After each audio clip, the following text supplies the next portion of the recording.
चलिए बुलेटिन की करेंगे शुरुआत। विस्तार से देखेंगे खबरें। बात होगी अमेरिकी सरकार की, जहां उन्होंने विदेशी छात्रों के लिए नए वीजा इंटरव्यू पर रोक लगा दी है। विदेश मंत्री मार्को रूबियो ने इसे लेकर एक आदेश जारी किया। आदेश का मकसद देश की यूनिवर्सिटीज में यहूदी विरोध और वामपंथी विचारों को रोकना है। रूबियो ने दुनिया भर में अमेरिकी दूतावासों को आदेश जारी कर कहा कि वो स्टूडेंट्स वीजा के लिए नए इंटरव्यू शेड्यूल ना करें, क्योंकि ट्रंप सरकार अमेरिका आने वाले छात्रों को सोशल मीडिया प्रोफाइल की जांच को और सख्त करने जा रही है। उन्होंने आगे कहा, तत्काल प्रभाव से काउंसलर्स सेक्शन आगे के दिशा निर्देश जारी होने तक स्टूडेंट्स या एक्सचेंज विजिटर्स, यानी जो बीजे के लिए अप्लाई करते हैं, जो अपॉइंटमेंट की इजाजत है, वो उन्होंने रोक लगा दी। हालांकि पहले से शेड्यूल किए गए इंटरव्यूज हो सकते हैं, लेकिन लिस्ट में नए अपॉइंटमेंट जो हैं वो भी जोड़े नहीं जाएंगे, क्योंकि क्लास छोड़ने पर विदेशी छात्रों का वीजा रद्द हो जाएगा। ट्रंप प्रशासन ने कहा कि कोई विदेशी छात्र बिना जानकारी कोर्स छोड़ता है तो क्लास नहीं जाता है या पढ़ाई बीच में छोड़ता है तो उसका स्टूडेंट वीजा रद्द किया जा सकता है, और किसी भी समय से बचने के लिए हमेशा अपने वीजा शर्तों का पालन करने के लिए कहा है। दूसरी तरफ ट्रंप प्रशासन हार्वर्ड यूनिवर्सिटी के साथ लगभग 850 करोड़ रुपए का कॉन्ट्रैक्ट रद्द करने की तैयारी कर रहा है। सरकार पहले से ही इस आईवी लीग स्कूल के लिए 22,000 करोड़ रुपए से अधिक की मदद को रोक चुकी है।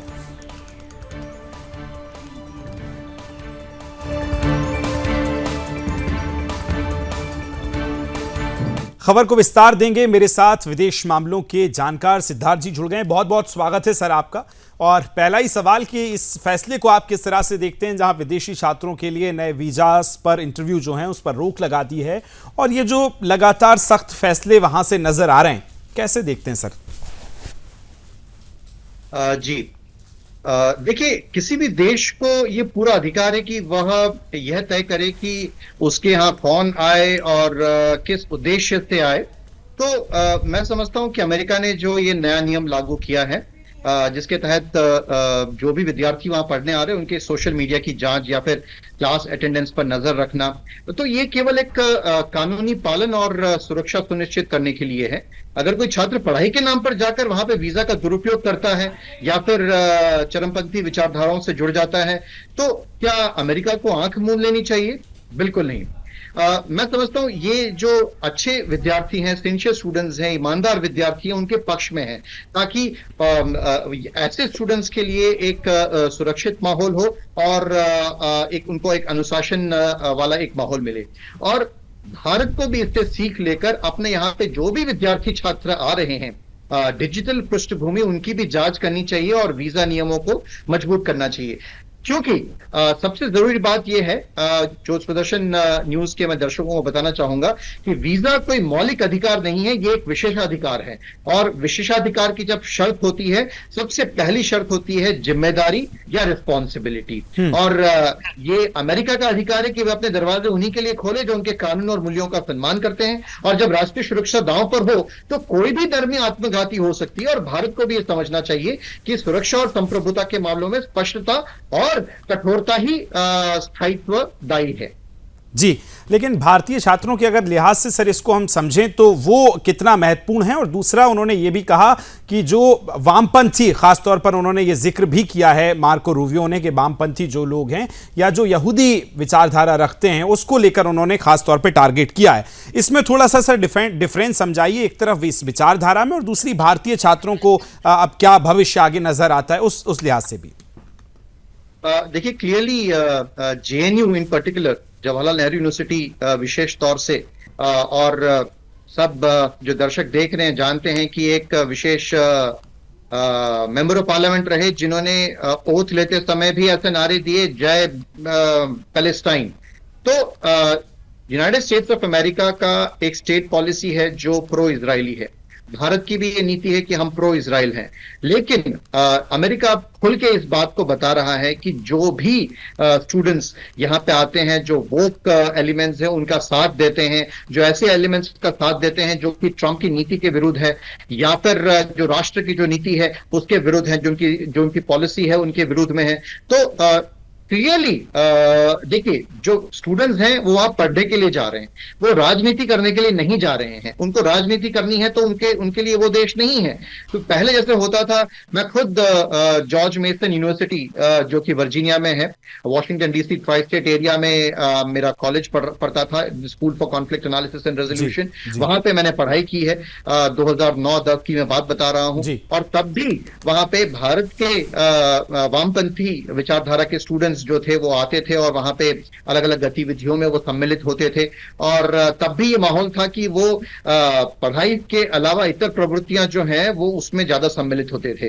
तो ये बहुत वेलकम डिसीजन है, और इसमें जो बच्चे सिंसियर स्टूडेंट्स हैं उनके लिए बहुत परफेक्ट है। जो बच्चे वहां पढ़ाई करने के लिए जाना चाहते हैं उनके लिए वो बहुत अच्छी बात है। लेकिन जैसे सोशल मीडिया है और उसमें जो कट्टरपंथी विचारधारा है, जिसमें वो कई बार आतंकवादी नेटवर्क्स के प्रचार का एक प्रमुख माध्यम भी बन चुका है, उनका एक वो हाथा बन जाते हैं। तो ऐसे लोगों को फिल्टर आउट करना, ये अमेरिका और अमेरिका की जो आंतरिक सुरक्षा है उसके लिए अगर वो आवश्यक है। और एक महत्वपूर्ण कदम भी है जिस तरह से आप समझा रहे हैं सिद्धार्थ जी, क्योंकि राजनीति का विरोध और राष्ट्रनीति में बहुत एक पतली सी रेखा है। वामपंथ के नाम पर हम राजनीतिक विरोध कर सकते हैं, लेकिन कहीं वो राष्ट्र विरोध ना हो जाए, जो नारे जिनका आपने जिक्र किया है। फिलहाल सर मेरे पास समय की कमी है। बहुत बहुत धन्यवाद आपका मेरे साथ इस चर्चा में जुड़ने के लिए, अपना समय देने के लिए।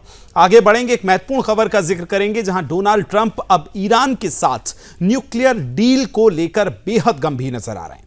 अमेरिका और ईरान शासन दोनों ने ही अपने बयान में हो रही बातचीत को पॉजिटिव बताया है, लेकिन यह बात इजराइल को खल रही है, क्योंकि इजराइल ईरान को बलपूर्वक रोकना चाहता है। अब उसके परमाणु सुविधाओं को हमला कर नष्ट भी करना चाहता है। ट्रंप की पहल ने इजराइल के इस अरमान पर पानी फेर दिया है। बातचीत शुरू होने के बाद से ही इजरायली पीएम नेतन्याहू को इसको विफल करने के लिए वो फिराक में हैं। अमेरिकी राष्ट्रपति डोनाल्ड ट्रंप ने नेतन्याहू को सैन्य कदमों के प्रति आगाह किया, क्योंकि इन कदमों से अमेरिका ईरान कूटनीति को नुकसान पहुंच सकता है। उन्होंने शांतिपूर्ण समाधान को प्राथमिकता देने पर जोर दिया। बताया जा रहा है कि अमेरिकी राष्ट्रपति डोनाल्ड ट्रंप ने पिछले हफ्ते फोन पर बातचीत के दौरान इजरायली प्रधानमंत्री बेंजामिन नेतन्याहू को कड़ी चेतावनी दी थी। उसमें उन्होंने वॉशिंगटन और ईरान के बीच चल रहे परमाणु वार्ता को पटरी से उतारने वाली कोई भी कार्रवाई न करने का आग्रह किया था, आगाह किया था।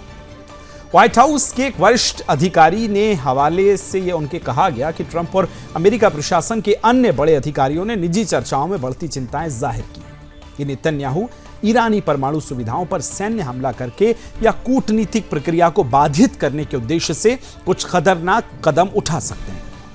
पिछले कुछ बयानों से लगता है कि ट्रंप और नेतन्याहू के बीच दूरी बढ़ गई है। ट्रंप यूक्रेन समेत गाजा युद्ध का भी खात्मा चाहते हैं, जिसके लिए उनकी कोशिशें जारी हैं। ट्रंप अपनी मध्य पूर्व यात्रा के बाद से इजराइल से दूर होते नजर आ रहे हैं, जिसमें उन्होंने सऊदी अरब, यूएई और कतर का दौरा किया था।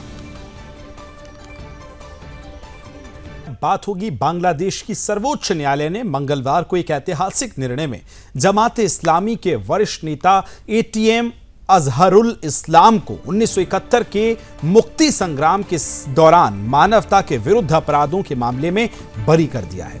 इससे पहले इंटरनेशनल क्राइम्स ट्रिब्यूनल ने उन्हें फांसी की सजा सुनाई थी। सुप्रीम कोर्ट की 7 सदस्यीय पीठ, जिसकी अध्यक्षता मुख्य न्यायाधीश सैयद रफात अहमद कर रहे थे, उन्होंने यह फैसला सुनाते हुए कहा कि एटीएम अजहरुल इस्लाम के सभी आरोपों को उनसे मुक्त किया जाता है। सरकारी वकील ने बताया कि अदालत ने जेल प्रशासन को आदेश दिया है कि यदि अन्य किसी मामले में गिरफ्तारी नहीं हुई तो उन्हें तुरंत रिहा किया जाए।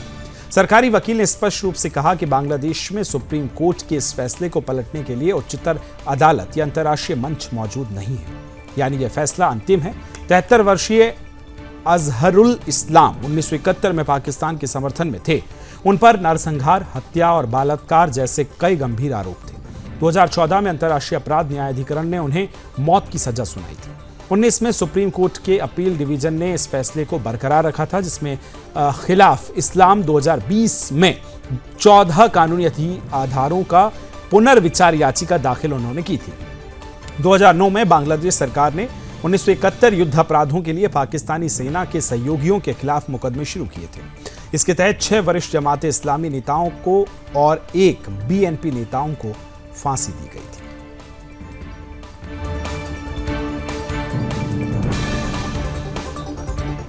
रूसी राष्ट्रपति व्लादिमीर पुतिन ने अमेरिका की दो प्रमुख टेक कंपनियों जिसमें माइक्रोसॉफ्ट और जूम पर रूस के खिलाफ काम करने का गंभीर आरोप लगाया। उन्होंने स्पष्ट कहा कि ऐसी कंपनियों को रूस में अब दोबारा पैर जमाने की इजाजत नहीं दी जाएगी। मॉस्को में कारोबारियों के साथ एक बैठक में पुतिन ने कहा कि हम उन प्लेटफॉर्म्स को बर्दाश्त नहीं कर सकते जो हमारी संप्रभुता को कमजोर करते हैं। हमें इन्हें रोकना होगा। पुतिन ने जोर देकर कहा कि रूस को अब विदेशी तकनीक पर निर्भरता खत्म करनी चाहिए और अपनी स्थानीय सॉफ्टवेयर कंपनियों को बढ़ावा देना चाहिए। पुतिन ने यह भी साफ कर दिया कि वो उन कंपनियों को भी दोबारा रूस में काम करने की अनुमति नहीं देंगे जो यूक्रेन युद्ध शुरू होने के बाद 2022 में देश छोड़कर चली गई। उन्होंने उदाहरण देते हुए कहा कि हम उनके लिए रास्ता नहीं बनाएंगे जैसे मैकडॉनल्ड्स के लिए नहीं बनाया था। बता दें कि रूस और यूक्रेन युद्ध शुरू होने के बाद माइक्रोसॉफ्ट और जूम जैसी कंपनियों ने रूस में अपनी सेवाएं सीमित कर दी थी। इसके जवाब में रूस ने कई तकनीकी और आर्थिक मोर्चों पर आत्मनिर्भरता की नीति अपनाई है।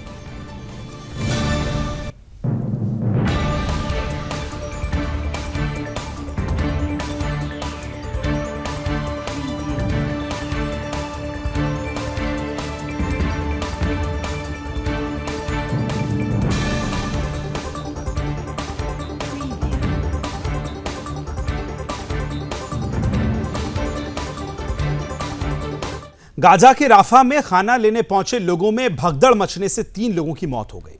इसके अलावा 40 लोग घायल हुए और 7 लापता भी हो गए। बताया जा रहा है कि इजरायली सैनिकों ने हवा में फायर करने के बाद यह भगदड़ मची। इजरायली सेना ने कहा कि उनके सैनिकों ने वितरण स्थल के बाहर से क्षेत्र में चेतावनी के तौर पर गोलियां चलाई थी। इसके बाद राफा में अमेरिका की मदद से एड सेंटर्स पर हजारों फिलिस्तीन खाने के लिए दौड़ पड़े। एक बयान में यह भी कहा गया कि गाजा में फिलहाल 1 हफ्ते के लिए मदद पहुंचाई जाएगी। इस दौरान इजराइल गाजा में खाना बांटने के लिए नए वितरण केंद्र बनाएगा। ये सेंटर इजरायली सेना की निगरानी में रहेंगे। इसका संचालन अमेरिका की कंपनियां करेंगी। नई व्यवस्था के तहत गाजा के लोगों ने गाजा को ह्यूमैनिटेरियन फाउंडेशन के जरिए मदद दी जाएगी। हालांकि कई सहायता एजेंसियों ने इस योजना की आलोचना की है। उनका कहना है कि इससे मानवाधिकार का उल्लंघन होता है। पिछले 2.5 महीने में गाजा में यूएन और बाकी एजेंसियों के खाद्य भंडार पूरी तरह से खत्म हो गए थे। खाने पीने के सामानों की कमी के चलते गाजा में भूखमरी का खतरा बढ़ गया था। इस वजह से अमेरिका समेत कई देशों का इजराइल पर दबाव बढ़ता रहा। इसके बाद पीएम बेंजामिन नेतन्याहू ने गाजा पट्टी में जरूरी मदद की और फिर शुरू करने का आदेश दिया। नेतन्याहू ने कहा कि गाजा में मदद पहुंचाना जरूरी है ताकि गाजा में भूख की स्थिति ना पैदा हो, क्योंकि इससे हमास के खिलाफ चल रहे सैन्य अभियान को नुकसान हो सकता है। उन्होंने कहा कि इजराइल ये सुनिश्चित करेगा कि मदद सिर्फ जरूरतमंद लोगों तक पहुंचे और हमास को ना मिले। गाजा में खाने के लिए मची भगदड़ में 3 की जहां मौत हुई तो 40 घायल हो गए। इधर बांग्लादेश में अंतरिम सरकार और सेना के बीच चल रहे टकराव पर सेना ने अब बड़ा बयान दे दिया है। सेना प्रमुख ने आयोजित प्रेस कॉन्फ्रेंस में वरिष्ठ सैन्य अधिकारियों ने देश में तख्ता पलट की अटकलों को झूठी अफवाह बताया। अधिकारियों ने साफ किया कि सेना का ऐसा कोई इरादा नहीं है और ना ही ऐसी कोई चर्चा भी हुई है। हालांकि सेना ने रखाइन कॉरिडोर को एक संवेदनशील राष्ट्रीय मुद्दा बताते हुए 2 टूक कहा कि इस पर कोई समझौता नहीं किया जा सकता। पत्रकारों से बातचीत में सेना ने कहा कॉरिडोर का एक संवेदनशील मुद्दा है। बांग्लादेश की सेना कभी भी इस कार्रवाई में शामिल नहीं होगी जिससे राष्ट्रीय सुरक्षा को समझौता हो। बांग्लादेश के आर्मी चीफ जनरल बकार उज्जमा ने साफ तौर पर यह भी कहा कि आम चुनाव दिसंबर 2025 से आगे नहीं चलने चाहिए। यूनुस की अगुवाई वाली अंतरिम सरकार को संवेदनशील मामलों पर निर्णय लेने नैतिक या संवैधानिक अधिकार नहीं है। सीमा जैसे मामलों पर सेना की राय लिए बिना फैसले किए जा रहे हैं, ये अस्वीकार है। ये फैसले एक निर्वाचित सरकार ही कर सकती है। सेना रखाइन कॉरिडोर को लेकर भी नाराज है। अमेरिका की तरफ से प्रस्तावित इस कॉरिडोर को अंतिम सरकार की मंजूरी दिए जाने की खबरों के बाद सेना भड़क गई।